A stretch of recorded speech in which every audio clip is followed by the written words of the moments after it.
جیم بسم اللہ الرحمن الرحیم وبہ نستعین وہو خیر ناصر ومعین ربی یسر ولا تعسر وتمم بالخیر۔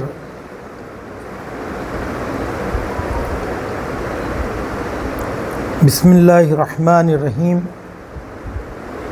یا ایہا الرسول بلغ ما انزل الیک من ربک۔ صلوات پڑھیں محمد۔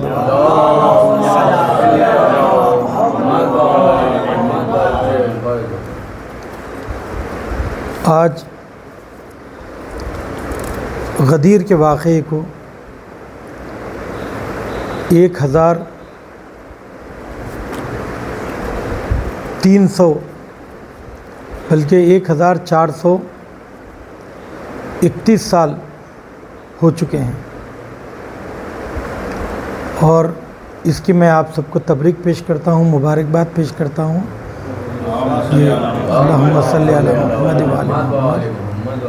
ان 73 فرقوں میں تنہا قوم جس نے غدیر کے اس واقعے کو اس طول تاریخ میں زندہ رکھا وہ شیعہ ہیں، شیعہ 12 امامی، جو امامت کے حقیقی مفہوم کو زندہ رکھے ہوئے ہیں۔ یوں تو زیدی بھی ہیں، دوسرے مہدوی فرقے بھی ہیں، کیسانیہ فرقہ ہے، ان فرقوں میں اسماعیلی فرقہ ہے، یہ لوگ بھی امامت کو مانتے ہیں، لیکن جس انداز سے جس معنی میں ہم امامت کو لیتے ہیں، امامت کا یہ مفہوم وقت کے ساتھ ان کے پاس بدل چکا ہے۔ آغا خانیوں کے پاس غیر معصوم امام بن سکتا ہے، غیر عادل امام بن سکتا ہے، زیدیوں کے پاس جس کے پاس قدرت ہے وہ امام ہے۔ یہ مفہوم ان کے پاس تبدیل ہو گیا، ہمارے پاس نہیں۔ ہمارے پاس ابھی بھی امامت کا وہی حقیقی مفہوم چلا آ رہا ہے جو صدیوں پہلے رسول خدا نے ہمیں بیان کیا۔ آج میں واقعہ غدیر آپ کو نہیں سنانا چاہتا، کیونکہ یہ ہمیں اچھی طریقے سے یاد ہے، معلوم ہے، کوئی تفصیل اس کے بارے میں ذکر نہیں کرنا چاہتا، بلکہ ایک حقیقی اور بنیادی نقطے کی طرف، چونکہ جب کبھی بھی غدیر کی بات ہوتی ہے تو ہم ان لوگوں کو یاد کرتے ہیں جنہوں نے غدیر کو بھلا دیا، اور فوراً تبرہ بازی شروع ہو جاتی ہے۔ ٹھیک ہے، وہ بھی ایک حصہ ہے دین کا، وہ بھی ایک تاریخ کی حقیقت ہے، مگر انصافاً کیا ہم نے غدیر کو یاد رکھا ہے؟ اس معنی میں ہماری پہچان تمام فرقوں میں یہ ہے کہ ہم امیر المومنین کی امامت کو مانتے ہیں، اور یہی فرق شیعوں میں اور دوسرے فرقوں میں موجود ہے۔ مگر کیا یقیناً ہم امام کی امامت کو مانتے ہیں؟ چونکہ جس جملے کے اوپر جھگڑا ہے، من کنت مولاہ فہذا علی مولا، تو ساری گفتگو یہاں پر آ کر ٹھہرتی ہے کہ مولا کا مفہوم ہم نے کیا لیا ہے، انہوں نے کیا لیا ہے۔ وہ اس سے مطلب محبت لیتے ہیں، ہم اس سے امامت اور رہبریت مراد لیتے ہیں۔ تو انصافاً بتائیے کہ کیا ہم رہبریت اور امامت مراد لیتے ہیں، یا ہم بھی عملاً اہل سنت کی طرح صرف محبت کے معنی میں لیتے ہیں؟ اسی لیے جشن کرتے ہیں، محفلیں سجاتے ہیں اور ان کا نام لیتے ہیں، مگر امیر المومنین کی تعلیمات اور ان کی رہبریت ہماری اپنی زندگی میں کہیں بھی نظر نہیں آتی ہے۔ تو اس سے زیادہ مظلومیت کیا ہوگی کہ جس کے نام سے پہچانے جائیں وہی روح، وہی جوہر ہمارے اندر موجود نہ ہو۔ امیر المومنین کی امامت کے نام سے پہچانے جائیں اور مفہوم امامت ہی سب سے زیادہ مظلوم ہے۔ اگر ہم امامت کو تسلیم کیے ہوتے، ان کی رہبریت کو تسلیم کیے ہوتے، تو سیاسی اعتبار سے ہم ہمیشہ اہل بیت علیہم السلام کی روش حکومت اور اسلام کے نفوذ کے بارے میں غور و فکر کرتے، دوسروں کے آگے تسلیم نہیں ہو جاتے۔ ائمہ علیہ السلام کو امامت اس لیے دی گئی کہ وہ دین کی حفاظت کریں، دین کو نافذ کریں۔ ہم اگر اہل بیت کے ماننے والے ہیں، ان کو رہبر سمجھتے ہیں، تو ان سے اس دین کو لیتے، اس کی حفاظت بھی کرتے اور اس کو نافذ کرنے کی کوشش کرتے، چاہے کم پیمانے پر ہی صحیح۔ لیکن ہم صرف محبت کا دم بھرتے ہیں، ان تعلیمات کو اپنانے کی کوشش نہیں کرتے۔ اگر کرتے ہوتے تو اس کا رنگ زندگی میں دکھائی دیتا، اس کی جگہ ہمارے پاس غلو نہ ہوتا، بے راہ روی نہ ہوتی۔ اہل بیت جن باتوں کی طرف توجہ دلاتے ہیں، ہم ان چیزوں سے ہٹے ہوئے ہیں۔ قرآن اہل بیت کو عزیز تھا، ہمارے پاس عزیز نہیں ہے۔ عبادت اہل بیت کو بہت عزیز تھی، ہم اس کو اہمیت نہیں دیتے۔ اہل بیت کے نزدیک توحید سب سے بنیادی چیز ہے، وہی چیز ہمارے درمیان دن بدن کمزور ہوتی چلی جا رہی ہے۔ ٹھیک ہے، ائمہ علیہ السلام کے نزدیک یہ ہے کہ میں حکومت کو کچھ نہیں سمجھتا، بکری کے ناک سے نکلنے والی پانی سے بھی کم ارزش دیتا ہوں، میری جوتیوں سے بڑھ کر اس کی حیثیت نہیں ہے، مگر میں یہ حکومت کو اس لیے تسلیم کر رہا ہوں تاکہ لوگوں میں عدالت برقرار کر سکوں، اور ہم اس کے مقابل ظالم کی حمایت کھلم کھلا کر رہے ہیں۔ تو یہ کہاں ولایت سے ہم جڑے ہوئے ہیں؟ اسی لیے ہم اہل بیت علیہ السلام کی ان فضائل کو زیادہ اپنی جشنوں میں ذکر کرتے ہیں جس کا تعلق وہبی ہے، کسبی نہیں ہے۔ مثلا اہل بیت کی علم کا ذکر کریں گے، اہل بیت کی عصمت کا ذکر کریں گے، اہل بیت کی نورانی خلقت کا ذکر کریں گے، کیونکہ اس میں ہم ان کو اپنا آئیڈیل نہیں بنا سکتے، کیونکہ علم وہبی ہے، عصمت وہبی ہے۔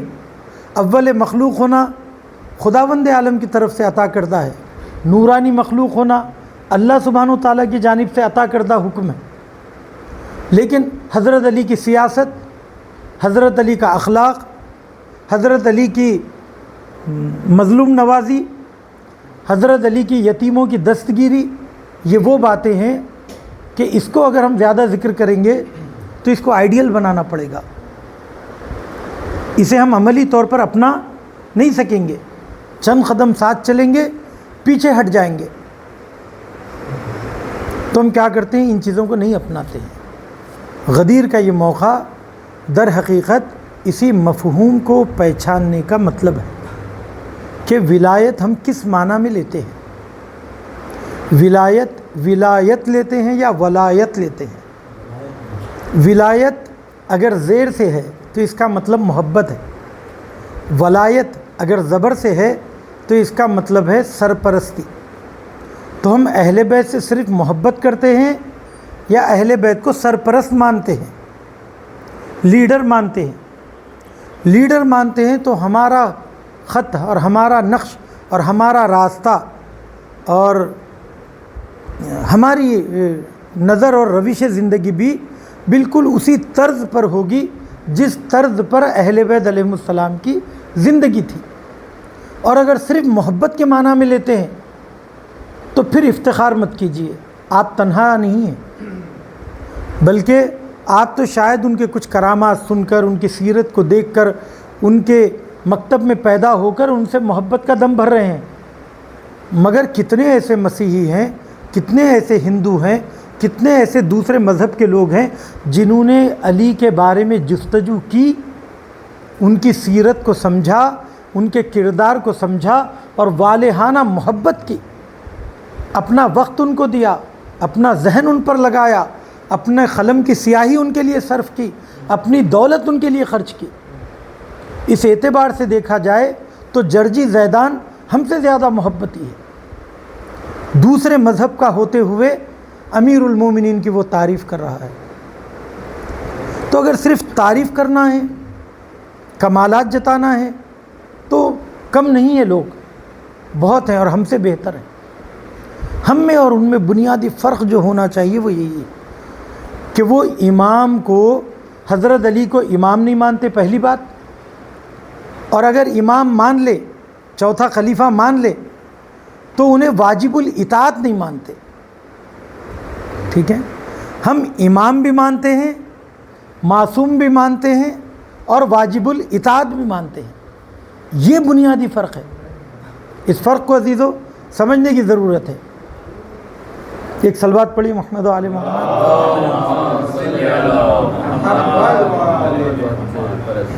ایک ذہن میں ایک سوال آتا ہے، وہ سوال یہ ہے کہ بعض اوقات تاریخ کا طالب علم، نوجوان، آپ جیسے افراد، خصوصاً مظہر صاحب سوچتے ہیں، ٹھیک ہے، اور ان کے دل میں سوال آتا ہے کہ صاحب یہ کیا بات ہے کہ 1,24,000 کے مجمع میں یا 1,20,000 کے مجمع میں، 70,000 کے مجمع میں رسول خدا نے غدیر کی تپتی زمین پر پالان شتر کا ممبر بنایا، اونٹ کے زینوں کا ممبر بنایا، اور اس ممبر پر چڑھ کر پہلے تو سارے مجمع کو رکوایا، آگے جانے والوں کا انتظار کیا، پیچھے رہ جانے والوں کا انتظار کیا، ان سب کو جمع کیا، اور جمع کرنے کے بعد ایک پیغام سنایا. وہ پیغام اس کے بعد رسول خدا 70 دن تک اس دنیا میں زندہ رہے. اس کے بعد خالق حقیقی سے جا ملے. اس 70 دن کے واقعے میں لوگ ایسے کتنے بدل گئے کہ پورا واقعہ ہی بھلا دیا. جس کی جڑوں کو امام علی علیہ السلام نے قدم قدم پر خون دیا اور رسول خدا کے سینہ سپر رہے، اور اس وقت سے ساتھ ہے جب سب سے پہلے رسول خدا نے کہا کہ اللہ نے مجھے رسالت کے لیے مبعوث فرمایا، اور اس وقت تک رسول خدا کے ساتھ رہے جب تک آپ نے آخری سانس نہیں لی، بلکہ رسول خدا کا دم جو نکلا وہ امیر المومنین کی گود میں نکلا. امیر المومنین کی گود میں نکلا. اتنا گہرا رشتہ حضرت علی کا رسول خدا سے اور اسلام سے، اور ان افتخارات کو اور رسول خدا حضرت علی علیہ السلام کی ان کامیابیوں کو مسلمانوں نے لمحہ لمحہ دیکھا، پل پل دیکھا. مہاجرین نے بھی دیکھا، انصار نے بھی دیکھا، اعتراف بھی کیا، اور رسول خدا نے جگہ جگہ پر موقع موقع سے امیر المومنین کے فضائل بیان کیے. تو کون ایسا صحابی ہوگا جو مولا کے فضائل سے ناآشنا ہو؟ کون سی ایسی شخصیت ہوگی، کون سی ایسی خاتون ہوگی، کون سا ایسا بچہ ہوگا، کون سا ایسا جوان ہوگا، کون سا ایسا بوڑھا ہوگا جو علی کے کمالات و فضائل کا اعتراف نہ کرتا ہو؟ چونکہ سب کے کانوں تک یہ بات پہنچی. اس کے بعد اس واقعے کو اتنی آسانی سے بھلا دیا گیا. کیا حیرت نہیں ہوتی ہے؟ تو وہاں پر دل میں خیال آتا ہے اور سوال اٹھتے ہیں، کہتے ہیں کہ کیسے اتنا بڑا مجمع، چلو ایک آدمی مخالفت کرے سمجھ میں آتی ہے بات، 2 آدمی مخالفت کرے سمجھ میں آتی ہے بات، 1,24,000 میں سے سوائے علی کے صحابیوں کے سب نے مخالفت کی، اور سب کے سب ابو بکر سے جا ملے، عمر سے جا ملے. تو دل میں خیال آتا ہے. یہی بات ایک بار محسن قرائتی تقریر کر رہے تھے اور کہہ رہے تھے. تو عام طور پہ جو لوگ تقریر سنتے ہیں چلے جاتے ہیں، لیکن جو طالب علم ہوتا ہے، جو اسٹوڈنٹ ہوتا ہے، وہ مسائل کو ایسے نہیں دیکھتا ہے. وہ سوال کرتا ہے، وہ پوچھتا ہے، وہ سوچتا ہے. جب انہوں نے یہ سوال اٹھا دیا اور ذہن میں ڈال دیا، تو اب یہاں پر میں بھی یہاں پر سوال اٹھا کر چلا جاؤں تو آپ سوچتے رہیں گے کہ آخر ایسا کیوں ہوا، ایسا کیوں ہوا. تو اس طالب علم نے جناب محسن قرائتی سے ملاقات کی، روکا اور کہا کہ حضور یہ تو کوئی تعجب کی بات نہیں ہے، یہ تاریخ کا پہلا واقعہ تھوڑی ہے جو آپ اس کو سوال کے طور پر پیش کر رہے ہیں، اس سے پہلے بھی ایسے ہو چکا ہے. تو محسن قرائتی نے کہا کہ کب ہوا ہے ایسا؟ تو انہوں نے پھر پوری داستان سنائی. اور محسن قرائتی کے یعنی استاد اور بزرگ علماء کے روش کو دیکھیے. یہ بات ایک عام طالب علم اور شاگرد جو ان سے عمر میں کم، علم میں کم، اس سے ایک بات کو انہوں نے سنا، سمجھا اور ایک نئی بات لی، تو جب اس کو سنایا تو اس کے نام سے سنایا، کہا کہ یہ جو میں بات سنا رہا ہوں یہ میری فکر نہیں ہے، یہ ایک طالب علم نے مجھے بتائی ہے۔ اتنا بڑا جگرا ہونا چاہیے۔ آدمی دوسروں کی باتوں کو اپنے سے منسوب کر دیتا ہے اور علمی چوری کرتا ہے۔ ہاں تو اتنا جلدی سنا دوں گا تو جستجو کیسی رہے گی؟ ایک صلوات پڑھیے۔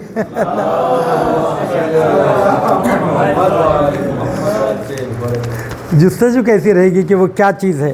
تو انہوں نے جناب یوسف کے قصے کو معیار بنایا اور کہا کہ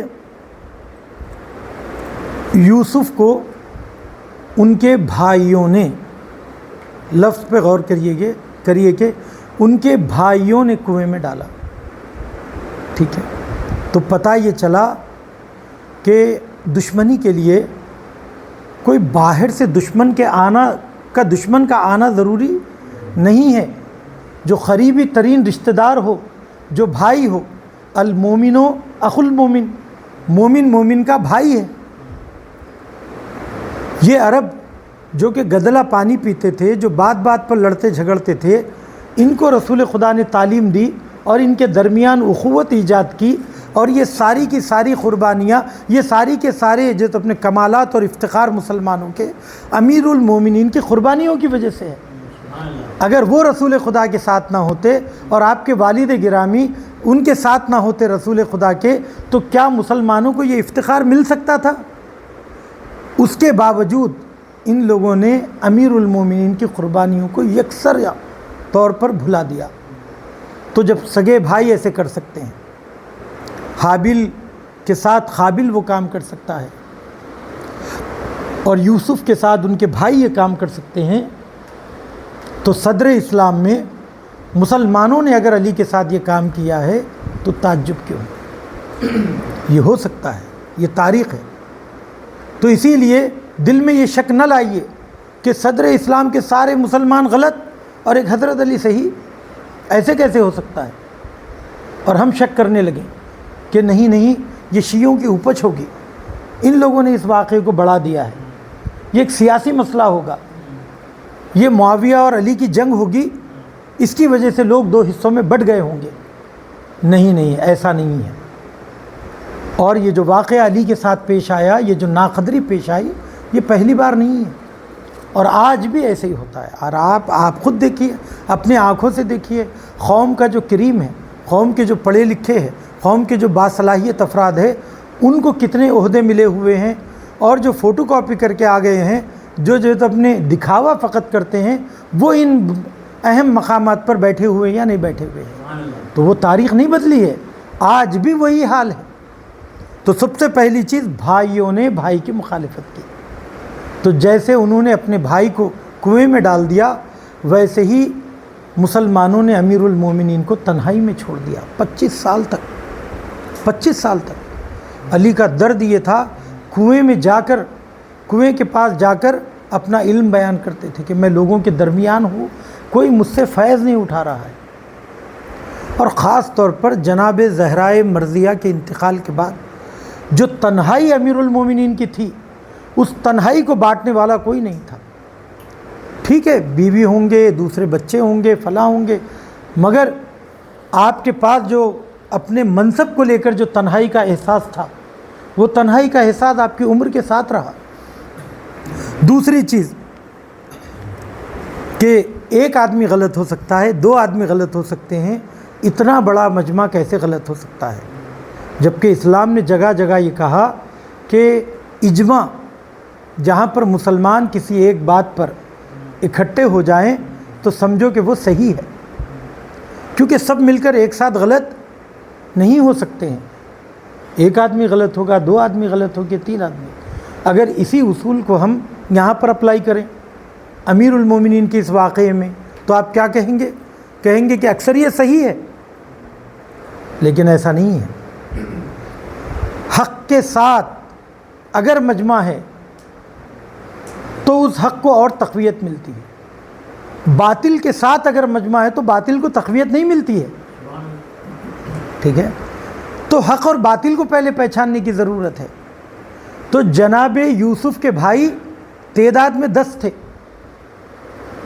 10 اور 11 بھائی، اور ایک مظلوم بھائی کے خلاف وہ لوگ اکٹھا ہو گئے۔ تو کیا ان کا اکٹھا ہو جانا جناب یوسف کے غلط ہونے کی دلیل بن سکتا ہے؟ بالکل نہیں بن سکتا۔ تو بالکل اسی طریقے سے ساری کی ساری امت مسلمہ صدیوں سال اگر یہی رٹ لگائے تو تب بھی وہی غلط ثابت ہوں گے، کیونکہ امیر المومنین کی حقانیت کے لیے ایک آیات قرآنی بھی ہے اور کثرت سے روایات بھی ہے، تاریخی واقعات بھی ہے۔ اور پھر خدا رحمت کرے علامہ امینی کو، جنہوں نے الغدیر میں یہ کارنامہ انجام دیا کہ صدر اسلام سے لے کے موجودہ دور تک جس دور کے عالم دین نے، جس دور کے شاعر نے، جس دور کے خطیب نے اور دانشور نے غدیر کا ذکر کیا، ان سب کے نام سے انہوں نے غدیر کا تذکرہ کیا ہے،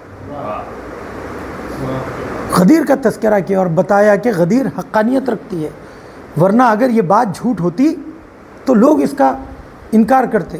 اور یہاں پر شیعہ قوم کی برتری کا احساس ہوتا ہے، اور وہ ہونا چاہیے، آپ کو محسوس ہونا چاہیے کہ ایک مجمع مخالف ہے، اور پولیٹیکل اعتبار سے، سیاسی اعتبار سے سب ان کے ساتھ ہے، اس کے باوجود سارے کے سارے مسلمان صدر اسلام سے، بلکہ غدیر کے واقعے سے پہلے حضرت علی کو امیر المومنین مانتے ہیں، ان کو حق بجانب مانتے ہیں، ان کو کہتے ہیں کہ علی مع القرآن والقرآن مع علی، اس کے اوپر ایمان رکھتے ہیں، علی مع الحق والحق مع علی، اس بات پر ایمان رکھتے ہیں، اور اس پر اتنے ڈٹے ہوئے ہیں کہ زبان کٹ جائے اپنے اس موقف سے ہٹنے کے لیے تیار نہیں ہیں، بے وطن ہو جائیں، اس سے دربدر کر دیا گیا تھا جناب ابو ذر کو، اپنے اس موقف سے ہٹنے کے لیے تیار نہیں ہے۔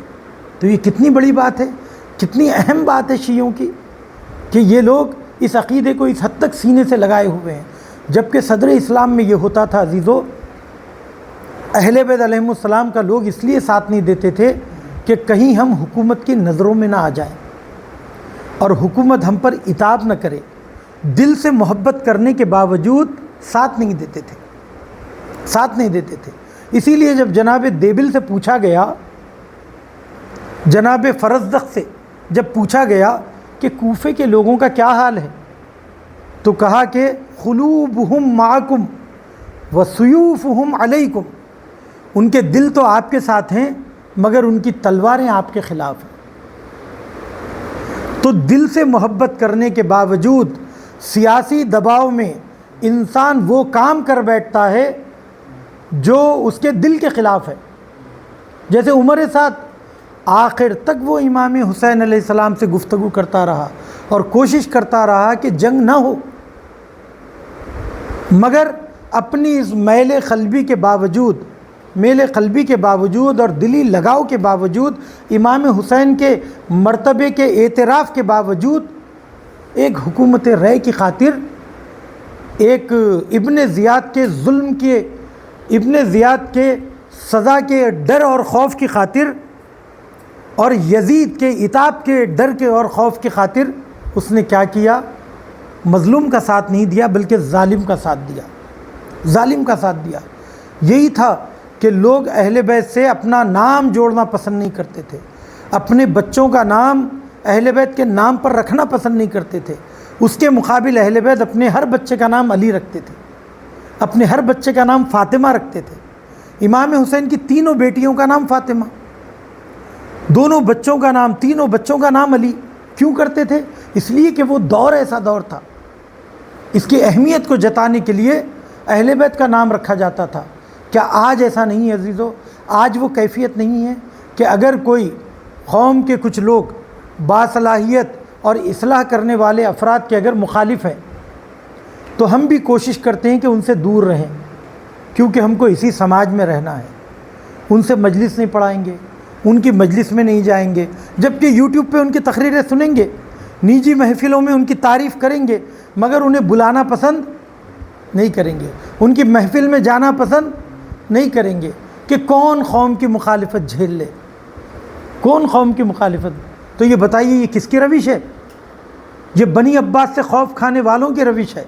اگر ہم علی والے ہیں تو حق پہچاننا اور حق پہ ڈٹ جانا ہی اصل کردار ہے۔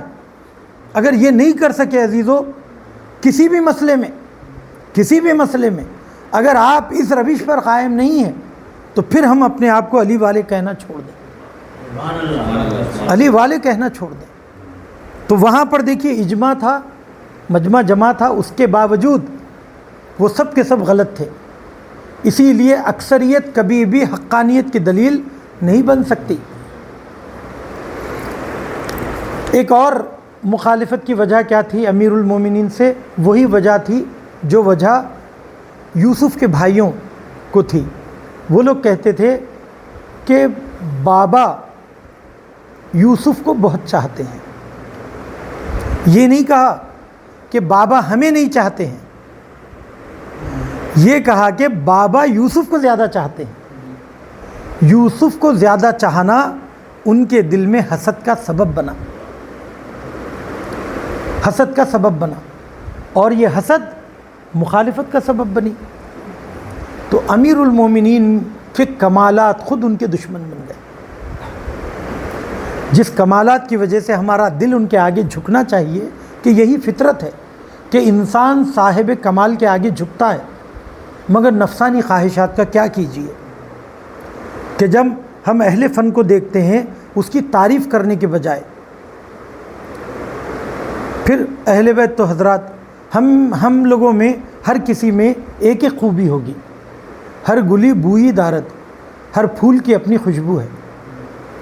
کسی کو کچھ صلاحیت اللہ نے دی، کسی کو کچھ صلاحیت دی، اور سماج کو ان تمام صلاحیتوں کی ضرورت ہے۔ اسی لیے ہم کو یکجٹ ہونے کی ضرورت ہے تاکہ ہم ان سے بھی فائدہ اٹھائیں، ان سے بھی فائدہ اٹھائیں، ان سے بھی فائدہ اٹھائیں، اور اس سے سماج کو فائدہ پہنچائیں۔ مگر ہم کیا کرتے ہیں؟ ہم اسی سے حسد کرتے ہیں۔ تو جب ہم کسی کے پاس ایک صلاحیت ہوتی ہے تو اتنی نفرت کرتے ہیں۔ اہل بیت علیہ السلام تو مجمع کمالات تھے، عبادات میں ان کا جواب نہیں، جہاد میں ان کا جواب نہیں، علم میں ان کا جواب نہیں، اخلاق میں ان کا جواب نہیں، کرامات میں ان کا جواب نہیں، خضاوت میں ان کا جواب نہیں، یتیم نوازی میں ان کا کوئی ثانی نہیں۔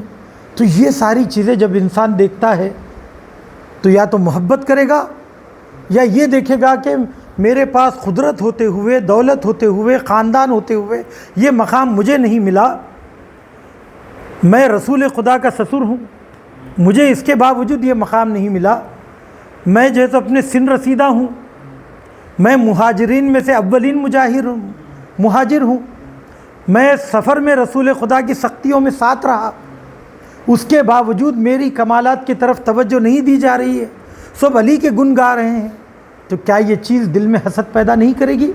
اور اسی حسد نے امیر المومنین کو نقصان پہنچایا۔ یہ صدر اسلام کی یہ ایک مشکل تھی۔ تو جس طریقے سے یوسف کے بھائیوں کو ان کے حسد نے مصیبت میں ڈالا، اسی طریقے سے امیر المومنین کو امیر المومنین کے دشمنوں نے حسد کی وجہ سے انہیں تنہا کر دیا۔ جبکہ مصیبت کیا ہے عزیزو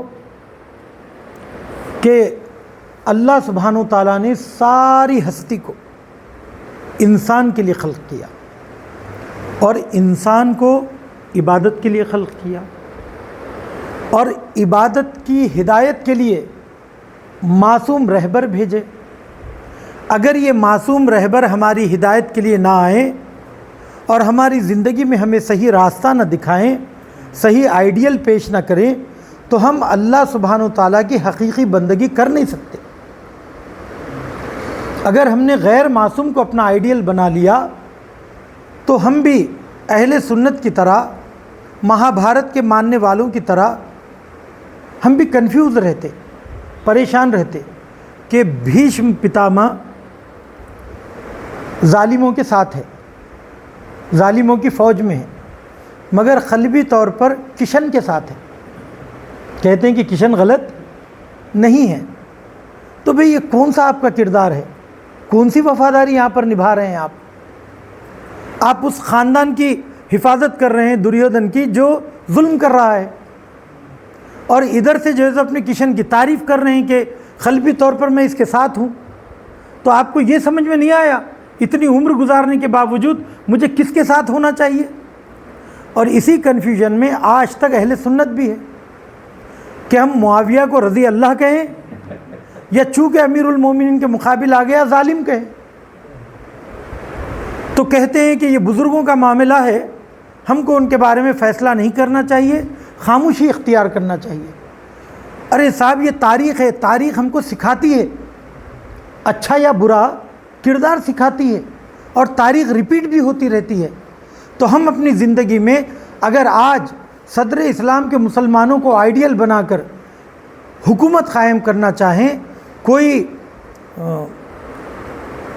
سیاسی اعتبار سے کوئی موقف اختیار کرنا چاہیں، تو کون سا موقف اختیار کریں؟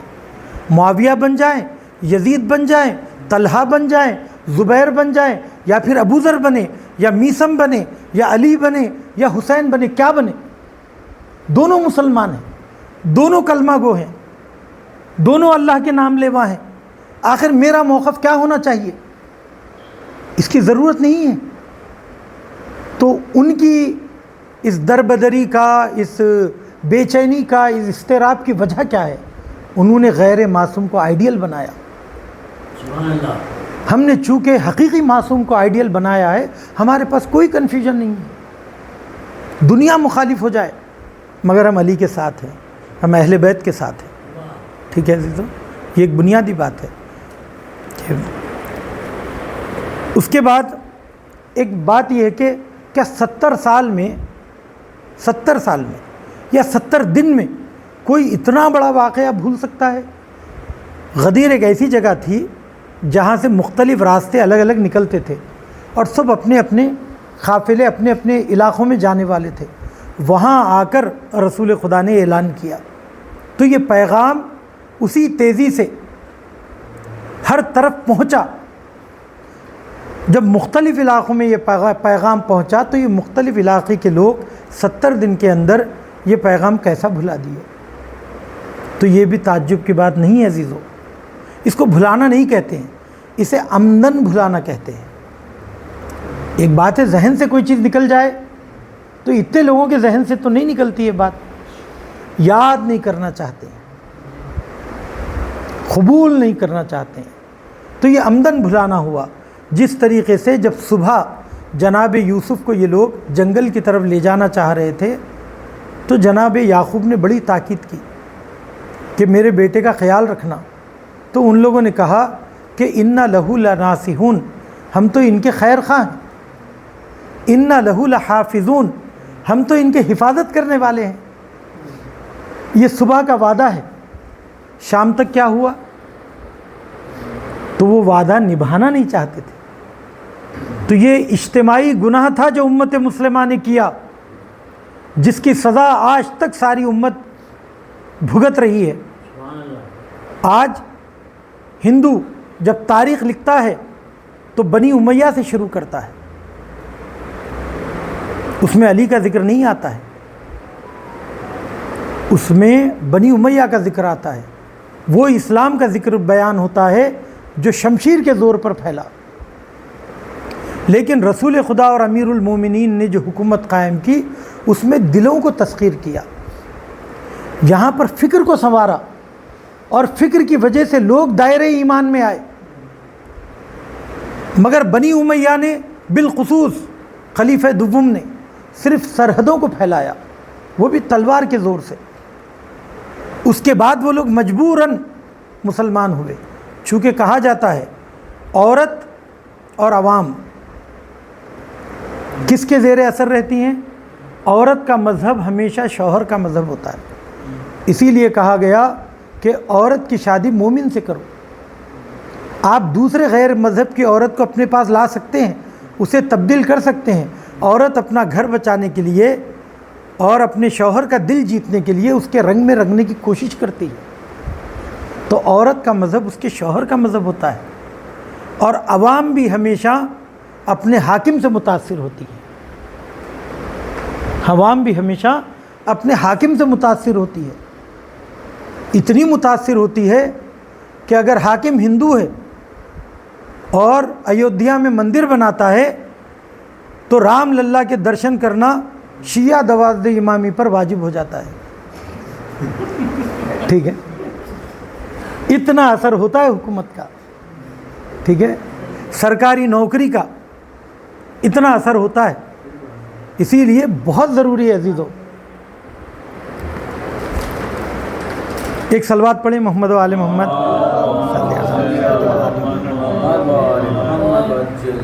اچھا یہ بتائیے کہ ہم مجرم ڈھونڈتے ہیں کہ جناب یہ کام کس نے کیا ہوگا، وہ پہلا آدمی کون ہوگا جس نے حق کے راستے سے لوگوں کو ہٹا دیا؟ تو ہم کہتے ہیں وہ سقیفہ ہے۔ سقیفہ میں کتنے لوگ تھے؟ مٹھی بھر لوگ تھے، اور ان میں سرغنہ خلیفہ دوم و اول، ٹھیک ہے، ان لوگوں نے یہ کارروائی کی اور ایک فیصلہ کر دیا۔ اس طے شدہ فیصلے کے تحت ساری امت مسلمہ آ گئی۔ تو بڑا تعجب ہوتا ہے کہ بھائی یہاں تو اگر 20% لوگ بھی تھے، 75% افراد مدینے میں رسول خدا کے جنازے میں تھے، تو ان لوگوں کو کیا ہوا؟ وہ لوگ ان کے زیر اثر کیوں آ گئے؟ تو جواب یہی ہے کہ کبھی کبھی ایک آدمی بھی پوری قوم کو اپنی مسیر سے، اپنے راستے سے ہٹا سکتا ہے۔ آپ کہیں گے یہ کیسے ممکن ہے؟ تو دیکھیے سامری کا واقعہ، اس نے ایک گائے کا مجسمہ بنایا اور بنا کر کہا کہ یہ تمہارا اور موسیٰ کا خدا ہے۔ تو وہ جناب موسیٰ جو 40 دن کے لیے کوہ طور پر گئے، مگر اس سے 1,000 سال آپ نے جو اپنے لوگوں کے درمیان تبلیغ کی اور ان کو مومن بنایا، اب جب پلٹ کر آئے تو کیا دیکھا کہ پوری کی پوری قوم بت پرست ہو گئی، گوشالہ پرست ہو گئی۔ تو ایک آدمی نے کیا کیا؟ سب کا راستہ بدل دیا۔ ایک شبہ ذہن میں ایجاد ہو گیا، لوگ اس کے پیچھے بھاگ لگتے ہیں عزیزو، چونکہ بہت کم لوگ ہیں جو سوچ کر کسی چیز کو مانتے ہیں۔ اکثر افراد تو ٹرینڈ دیکھتے ہیں کیا چل رہا ہے، بلکہ خطیب بھی اگر آتے ہیں تو یہی پوچھتے ہیں حیدرآباد میں کیا چل رہا ہے، چاہے وہ جتنی اچھی تقریر کرتے ہوں، جو چلتا ہے وہ سناتے ہیں، ٹھیک ہے۔ تو یہ ہے، تو چل گیا، سامری نے مارکیٹ میں سے چلا دیا، ایک بات چلا دی اور یہ بات کیا ہے؟ چل گئی۔ ایک اور صلوات پڑھی عزیزو۔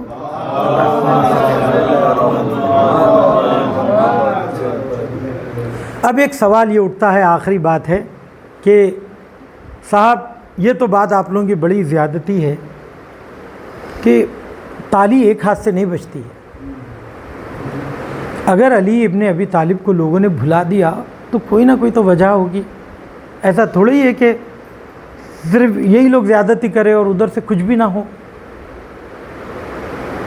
تو پہلی بات تو یہ ہے کہ بعض اوقات کچھ بھی نہیں ہوتا ہے تب بھی لوگ مخالف ہو جاتے ہیں۔ جناب یوسف نے اپنے بھائیوں کا کیا بگاڑا تھا، یا زلیخا کا کیا بگاڑا تھا، عزیز مصر کا کیا بگاڑا تھا؟ بدنامی بھی جھیلی، 10 سال کی قید بھی جھیلی، اور جو بعض اوقات اگر آپ کسی کا اچھا بھی کرتے ہیں تو وہ آدمی اس کو اپنے لیے برا تصور کرتا ہے۔ مثلا 2 لوگ آئے جائیداد کا مسئلہ لے کر، آپ نے اسلام کے قانون کے مطابق حکم دے دیا تو حصے اسی کے مطابق بٹے، اور ایک اسلامی قانون اپلائی ہوا، کوئی بھی مجرم نہیں ٹھہرا۔ لیکن جسے یہ احساس ہوتا رہا کہ مجھے زیادہ ملنا چاہیے تھا، وہ آپ کا مخالف ہو جاتا ہے، جبکہ آپ نے اس کے حق میں کچھ برا نہیں کیا، پھر بھی وہ آپ کے لیے کیا ہو گیا؟ مخالف ہو گیا۔ اور یہی ظلم حضرت علی کے ساتھ ہوا۔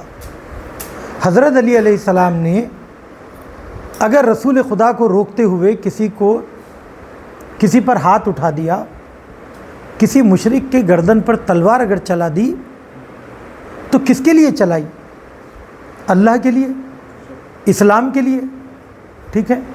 اور وہ بھی ایسا قصیدہ اللہ نے پڑھا ایسا قصیدہ، یا رسول خدا نے ایسے قصیدے پڑھے کہ ضربت علی یوم الخندق افضل من عبادت الثقلین، علی کی ایک ضربت ثقلین کی عبادت پر بھاری ہے۔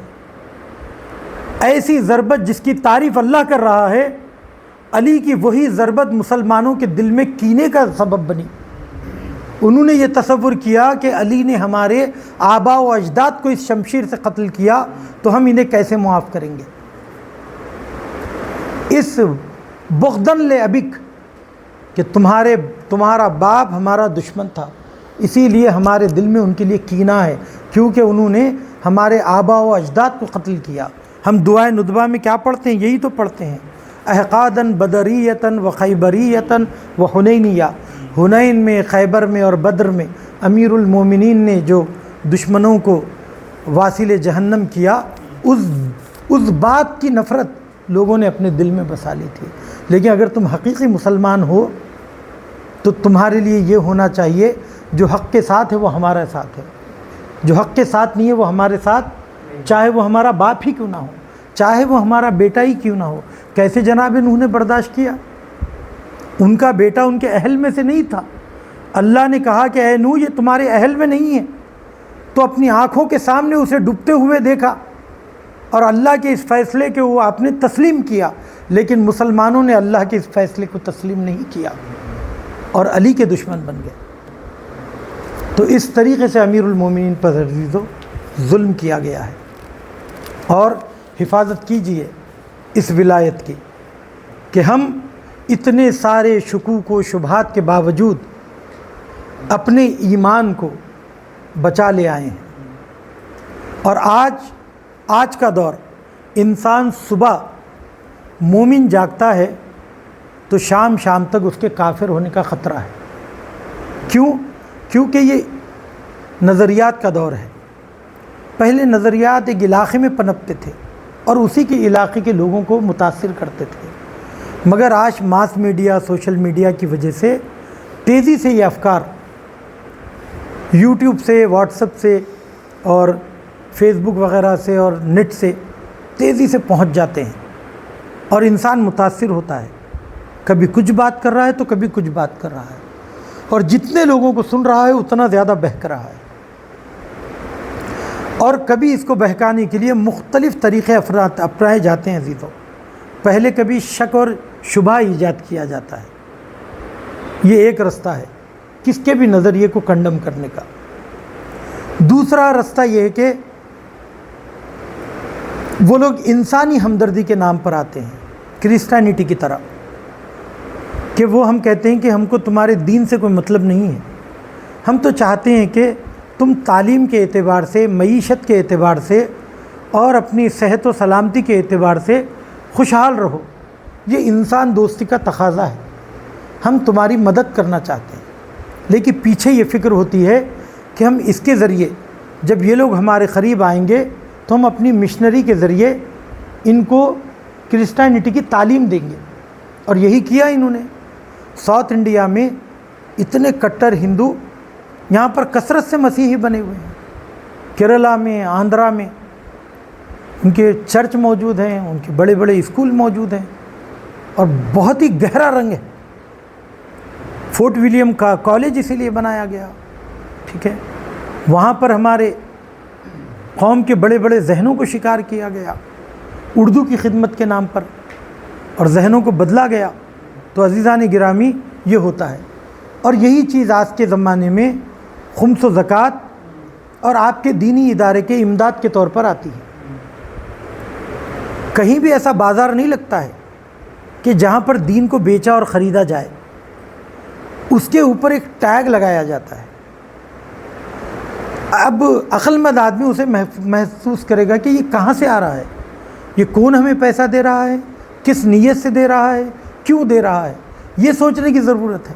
مگر آدمی وہاں کیا تصور کرتا ہے؟ یہ تصور کرتا ہے کہ میرے کام کی خوبی یہ ہے کہ لوگ اسے دیکھ کر خود بخود میرے گرویدہ ہو کر آ رہے ہیں، جی نہیں۔ اسی لیے دیکھیے آج اللہ یاری قسم کے لوگوں کو، ٹھیک ہے، سپورٹر مل گئے، اور وہ بڑے پیمانے پر خود تشیع کی جڑیں کاٹ رہا ہے، اور اس کے سننے والے پورے ماشاءاللہ شیعہ ہیں، اور شیعہ کتنے حصوں میں، دھڑوں میں بڑھ گئے۔ تو اس طریقے سے پیسہ کام کرتا ہے، تو بہت زیادہ الرٹ رہنے کی ضرورت ہے۔ یہی بات صدر اسلام میں بھی ہوئی، میں نے واقعہ آپ کو اس سے پہلے بھی سنایا، اور آج کی مناسبت سے سنا کے اسی پر اپنی بات کو ختم کروں گا۔ یہی صدر اسلام میں بھی ہوا کہ ایک بار خلیفہ سوم، جس کو غنی کہا جاتا ہے، عثمان غنی، ٹھیک ہے، ان کے پاس کافی دولت تھی. انہوں نے اپنے 2 کارندوں کو سونے اور چاندی کے سکے دے کر جناب ابوذر کے گھر بھیجا. ابوذر کے گھر بھیجا. جب دق الباب کیا تو جناب ابوذر نے ان کا استقبال کیا اور ان کو اپنے گھر میں بٹھایا، پذیرائی کی. جب دعوت ہو چکی تو پوچھا کہ کس لیے آئے ہو؟ کہا کہ ہمیں خلیفہ سوم نے بھیجا. انہوں نے کہا ہے کہ ہم تو یہ جانتے ہیں کہ جناب یوسف کہ اے ابوذر تمہارے پاس مال دنیا میں سے کچھ نہیں ہے، اتنی محنت کرتے ہو، کچھ تمہارے پاس موجود نہیں ہے. یہ میری حلال روزی روٹی کی کمائی ہے اور اس کے ذریعے میں تمہاری مدد کرنا چاہتا ہوں. واہ رے واہ، کہ مثلا قابل تعریف ہے شیعہ کہ دشمن بھی پہچانتا ہے کہ اہل بیت کا ماننے والا حرام نہیں کھاتا ہے، حرام نہیں کھاتا ہے، ورنہ وہ یہ شرط نہیں لگاتے کہ یہ میری حلال روزی روٹی کی کمائی ہے، میں تمہاری مدد کرنا چاہتا ہوں. تو وہ یہ کہہ سکتے تھے کہ مجھے اس پیسے کی ضرورت نہیں ہے، مگر انہوں نے کیا جواب دیا؟ یہ جواب بتاتا ہے کہ جناب ابوذر کی بصیرت کیا تھی. جناب ابوذر نے کہا کہ جب میں صبح اٹھا ہوں تو میں نے اپنے آپ کو دنیا کا غنی ترین آدمی پایا ہے. تو غنی کے نمائندوں سے یہ کہا کہ میں دنیا کا غنی ترین آدمی ہوں. تو وہ لوگ ہنسنے لگے کہ نہ تمہارے گھر میں حریر و دیبا کے پردے ہیں، نہ ہی قیمتی صوفہ سیٹ ہے، نہ ہی جو اپنے قیمتی قالین ہے، دنیا کی کوئی نعمت نہیں ہے، پھر تم کس بات پر اتراتے ہو؟ تو انہوں نے کہا کہ جب میں صبح جاگا ہوں تو میں ولایت علی ابن ابی طالب پر باقی تھا.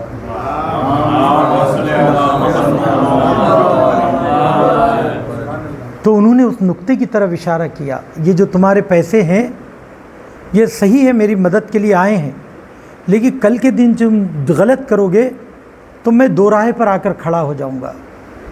میں تمہاری تائید نہیں کروں گا چونکہ میں ظلم کا ساتھ نہیں دے سکتا، لیکن میں تمہاری مخالفت بھی نہیں کروں گا، تمہارے احسان مجھے یاد آ جائیں گے.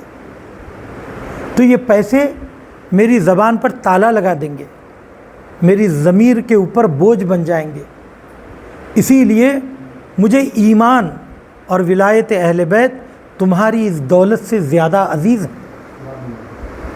عزیز ہے عزیزو، بلکہ دین کے تمام احکام، پورا دین اور اس کی تعلیمات، اگر ولایت اہل بیت کی روح اور جوہر نہیں ہے تو یہ عبادت بے روح ہیں، اللہ کی بارگاہ میں قبول ہونے والی نہیں ہے.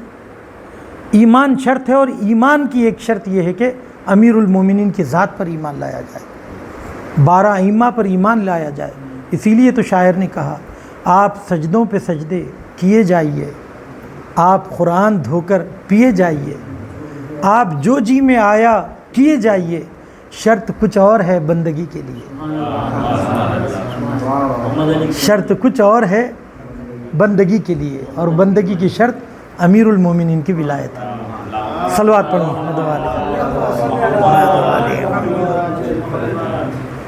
خدایا ہمارے ذکر خلیل کو قبول فرما، ہمیں کوئی غم نہ دے سوائے غم حسین کے، ہمارے علم و عمل میں اضافہ فرما، ہم میں جو بے روزگار ہیں انہیں روزگار سے لگا دے، جو روزگار سے لگے ہوئے ان کے رزق حلال میں اضافہ فرما، مریضوں کو بحق بیمار کربلا شفائے کامل و عاجل عنایت فرما، ناقد خدا لڑکیوں کی شادیوں کا اہتمام فرما.